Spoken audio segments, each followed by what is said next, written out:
Hi, good morning, everybody. It is 9 a.m. Thanks for clicking on WGRZ-Plus and our 9 a.m. streaming Daybreak Plus newscast here. We've got a lot to get to today, but how are you, Kev? I'm good. I stepped outside this morning just a few minutes ago. It is a lot colder than it was yesterday. Yeah, and I mean, you wind. warned us this is going to happen, but Yeah. the wind and everything, it's making it feel like winter again, and the wind chills are not great. There's 4 things that forecasters need to keep people aware of. Well, they need to make sure that people know the temperature, the sky character, precipitation, and the fourth leg, I think, is wind. Yes. It's such a huge deal for what a day feels like. Yes. And today, if it was a 37-degree calm day, it's pretty nice. But it's windy. Yeah. So at Elliott's elementary school, real quick, they do the forecast. The kids do the forecast in the morning, and Elliott said, "Mommy, we never talk about the wind chill." You got it, Dad. And for recess outside, the kids go outside year-round. The wind chill's a big deal. I'm like, Elliott, you are so right. He is absolutely correct, and he's a golfer too. Yes. But the weather apps, and I think human forecasters don't focus on wind and how much that'll affect your life as much as temperature, I think. Yeah. But anyway, we're tracking some snow.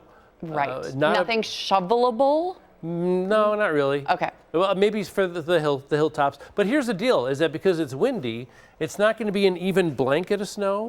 It's going to be like drifting a little bit, or there'll be like nothing on one side of your car and a few inches on the other side of the car, because it's going to be a wind-driven. But not whiteouts, right? Snow falling today. Oh, other than a temporary, maybe a burst of snow, I think we'll be okay. All right, I'll leave you to that. Yeah, we'll get Future Look ready to roll. But again, today we're just tracking some snow this morning. You can see it working its way across the lake. So in terms of amounts, prepare to be unimpressed. I do have a snow map ready to roll. Here are the current temperatures across western New York. When I got to work this morning, we were at 38. We will continue to work our way backwards to about 28 this afternoon. Again, we are tracking. There are three streams now projected to have reached the action stage. No water over the banks, but we're looking at Cayuga, Casanova, and Tonawanda creeks for elevated water levels, and we'll continue to monitor those. Again, no flooding is anticipated. Here we go with Future Look again, showing you a possible burst of snow. It'll be a coating to an inch, around 29 degrees this afternoon. And on the windy side, tomorrow's another day where there may be some snow showers, especially for areas south. It is going to be partly cloudy tomorrow, making it to 37. But again, on the windy side, with gusts up to 40 miles per hour tomorrow as well. March is usually kind of windy around here. In terms of snow, coating to an inch for most, maybe a couple inches in Chautauqua Ridge, and maybe like Springville area. I could see you getting a couple inches, Boston, New York, et cetera, today. Kind of a wind-driven snow. Future wind gusts, again, so temperatures will be around 30, and then a wind gusts around 40. You can also notice some higher gusts inland. So there's actually a wind advisory for Cattaraugus, Allegheny, Wyoming County for our viewers in Pennsylvania, because your wind gusts will reach up to 50 miles per hour, and that meets the threshold to have a wind advisory issued for your county. So there you go. But it's going to be windy everywhere. 45-mile-an-hour wind gusts. Temperatures falling back to about 30 or so, with a trace to a coating of snow. You may have to, it may be shovelable for some, right? Or maybe a coating. 37 degrees tomorrow, partly cloudy, but gusts up to 40 miles per hour. Again, another windy day. Thankfully, though, we're done with the wind for the weekend. High around 33 on Saturday, up to 40 on Sunday. And then the warm-up comes, sort of like last week. We're going to have warmer temperatures Tuesday and Wednesday, but without the rain. And it looks like without the wind. It's going to be a nice couple of days. It does look good, Kevin. Thank you. We'll check back in with you in just a little bit. But right now, Allentown residents and members of the LGBTQ community are mourning a devastating loss. I come here as the district council member for Allentown and someone who is a member of the LGBTQ community. The 2 homicide victims are my constituents, but they're also my personal friends. So it makes today even more harsh to have to gather all of these facts and make sure that I can help lead my community. I refuse to allow Mickey and Jordan's memory to be attached to these heinous crimes. I want everybody to know that these people were artists, were people of the Allentown community who made it better, who made things happen. That was Common Council member Mitch Nowakowski. Prominent Allentown activists and artists Mickey Harmon and Jordan Collado were found beaten to death in their home Tuesday in what police say was a double homicide. And officials have already said, though, that they do not believe that this was a hate crime. And we bring in Natalie Foss now, who's been following the story all morning long. Mitch Nowakowski, obviously unbelievably overwhelmed with sadness and grief over this loss of two prominent members of the Allentown community. But the whole community has really shaken over their deaths. The police say that they were beaten to death, and we're learning so much more about what happened, but also about how the community is reacting this morning, because there is such an incredible loss, and they were so connected to so many different vibrant parts of Buffalo. Natalie, let's get to some of these specifics right now about what we know from police. First of all, police say a friend called 911 Tuesday afternoon after checking on Harmon when he didn't show up for work. Police said that friend spotted a person with a knife at the home. And when police got there, police say the man cut himself and then dropped the knife. They took that man to ECMC. The 35-year-old is now considered a person of interest. He's in custody at the hospital, and police are still investigating the motive. I want you to know that we share in the grief of those who knew and of those who cherished them. And I know there are no words that we can say that can take away your heartache, but just want you to know that I and the entire Buffalo community are here for anything you may need. Now, police do not believe at this point that the person of interest knew the two victims. Obviously, this is still an ongoing investigation. All of this could change as police continue to learn more. But again, they're saying that they do not believe it was a hate crime, and perhaps the suspect did not even know the victims. Yeah, and one of the things that Mitch Nowakowski was saying yesterday was that he really wants them to be remembered not for how they lost their lives, but rather how they lived their lives. And so we want to tell you a little bit about the legacy that those victims are leaving behind and who they were as people.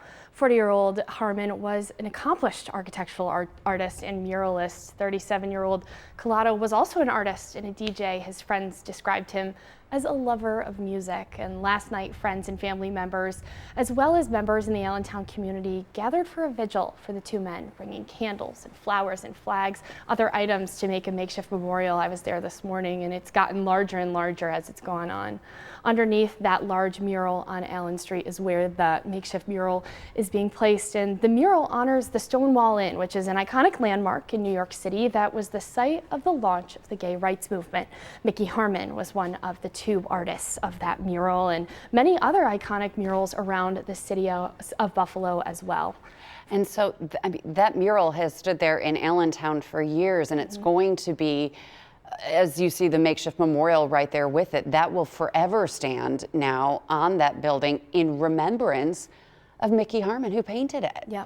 Oh my goodness. And you're only expecting that makeshift memorial to grow, right? This morning, and I'm sure throughout the rest of the day, as their friends and family are hearing about them, you can only imagine it's going to get even bigger and bigger. And friends and neighbors, they actually joined together at 26 Allen last night, which was a favorite bar of Mickey and Jordan. They were saying that Jordan was often DJing there, and whenever he was working, Mickey was always close by dancing at the DJ booth. And those friends tonight are remembering them as a bright light in their neighborhood.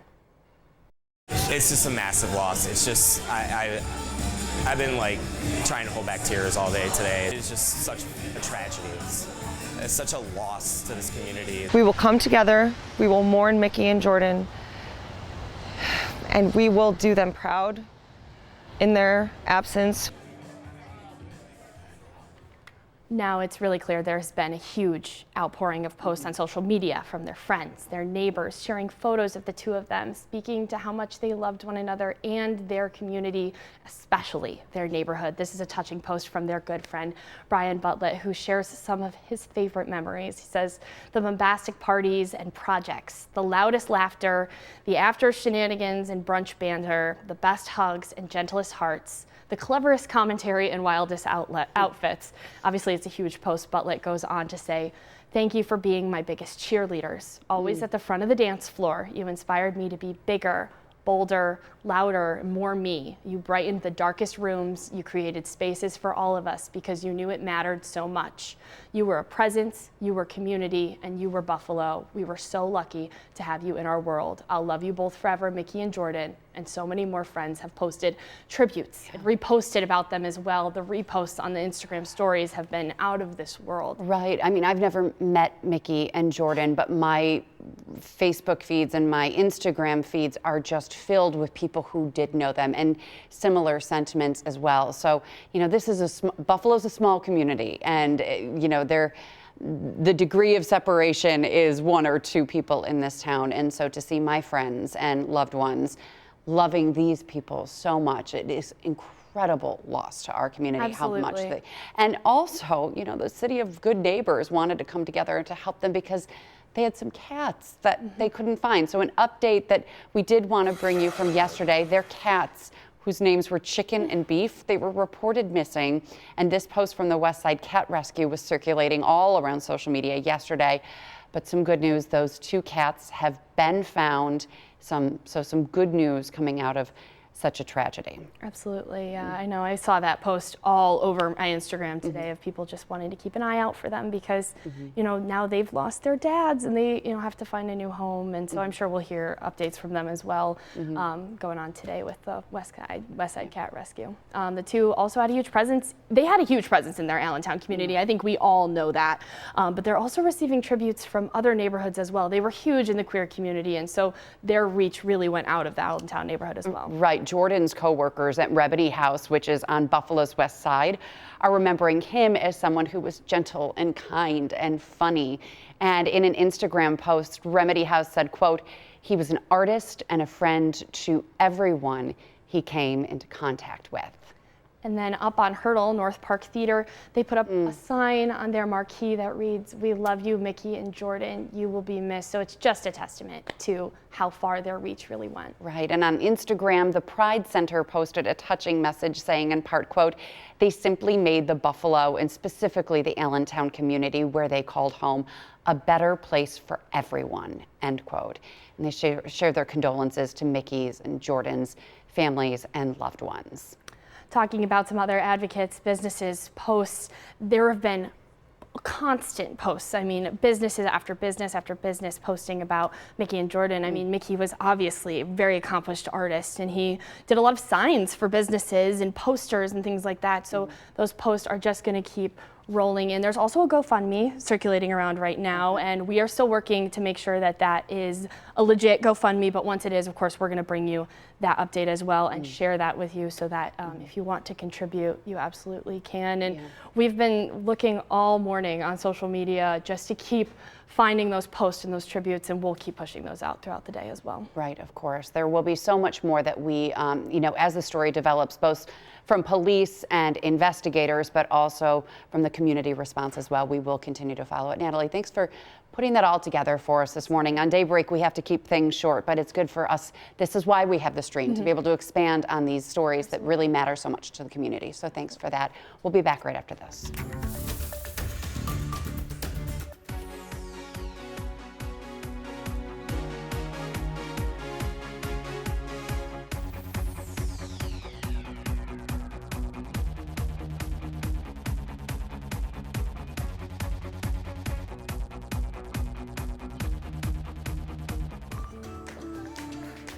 All right, welcome back, everyone. Now, let's lighten the mood a little bit and talk about something really fun that we have going on this weekend here on Channel 2 and also on WBBZ on Sunday. We're talking about the Variety Kids Telethon. This is the 63rd annual telethon.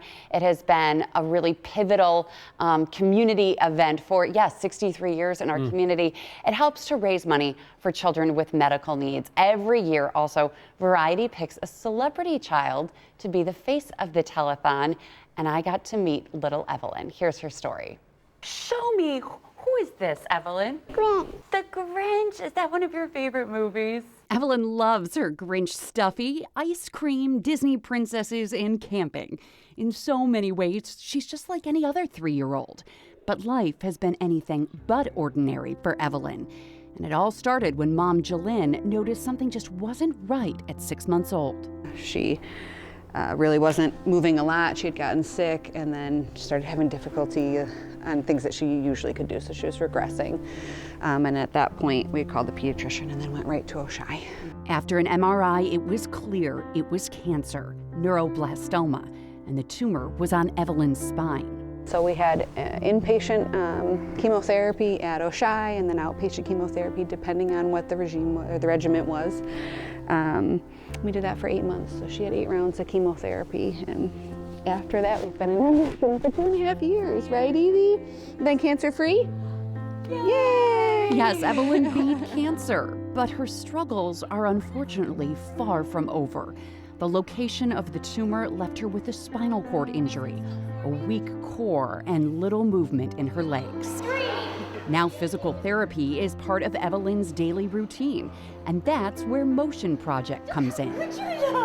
The reason it's called Motion Project is this is about the motion of your journey, the motion of your life, and the motion of your body. And we want to keep moving you forward. Natalie Barnhard Castro-Giovanni founded Motion Project after she suffered a spinal cord injury and had to go out of state for therapy. She used the money from her settlement to create a spinal cord rehabilitation center right here in Western New York. Good job. Evelyn is their youngest patient. We absolutely adore her, seeing her light up and seeing her progress. Her progress is evident when she uses Motion Project's state-of-the-art equipment like the Locomat. It'll detect any sort of movement, any sensation, any movement in the legs, and we got a lot of movement today. Good girl. Evelyn also does PT once a week in the pool at the Robert Warner Rehabilitation Center at Oshai Children's Hospital. I think it's easier for her to kind of move in the water as opposed to on land because she can't really use her legs. So being in the water, she can kind of pull herself a little more. It's not just aqua therapy there. They also write prescriptions for her devices, advocate for her needs, and develop her treatment plan. More than anything, the Robert Warner staff has given Evelyn and her parents hope. I think that's kind of where our journey started, of hope. So, I get a little emotional kind of talking about it, but it's, they're really invested in her and really supporting her. Evelyn's progress wouldn't be possible without the Robert Warner Center and Motion Project, both of which get financial support from Variety Club. For those who are watching the telethon and might be thinking about picking up their phone or going online, what would you say to them about why they should be generous and be the city of good neighbors and help Variety? We've had amazing providers that have supported us 100% of the way, and so it's part of the reason why we're doing this, is that kind of giving back to those agencies that got us through the hardest part of our life. Every little step that you see, those little wins, what does that mean for you? And how does it feel for you when you see that she's gone so far? It's amazing. They always say children are resilient, and I have said it time and time again, but she's stronger than I am, and so wherever she wants to go, she'll get there. Wow, it's a great piece. It was my honor to sit with them and to hear about their journey and about how Variety has helped them through the Robert Warner Rehabilitation Center and through Motion Project. And there were so many other children in our community who are being helped by Variety.